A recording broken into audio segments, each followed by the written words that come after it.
因酷似肖战而走红的眼科医生真养眼，网友太治愈了，都说选修的好，一年比一年好。学校里的测试和试验都是一种试炼，一旦开始工作，不但要记住自己的专业，而且要根据不同的现实来做出决定，而与病人的沟通也是一种技术。不少网民说，这确实是一种治愈和赏心悦目的结合体，难怪他会成为眼科。不得不说，每个人都有自己的看法，哪怕只是开个玩笑，也能看出他们对这名医生的欣赏和认同，只是看着就让人有种赏心悦目的感觉。医生在工作中维持好的个人形象也会有一些好处，而现在医学界的学生越来越多，他们的工作似乎也变得更加的新鲜，他们已经不是父母心目中那种老学究了，比起单纯的容貌，他的容貌更加吸引人，这样可以让病人看起来干净整洁，做事风格利索，在工作时也会不知不觉地提高病人对他的好感，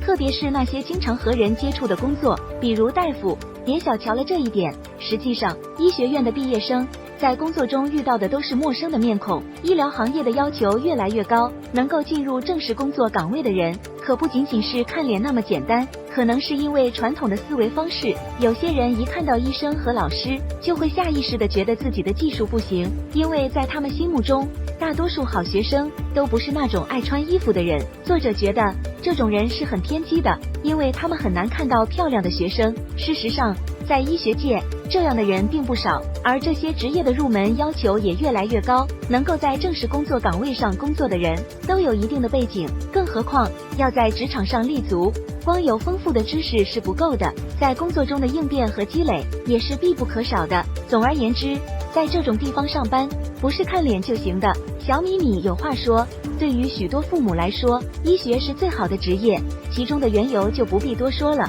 然而，并非每个大学的学生都能当上一名医师，很多学生在申请转业前都要好好想想自己的学业水平，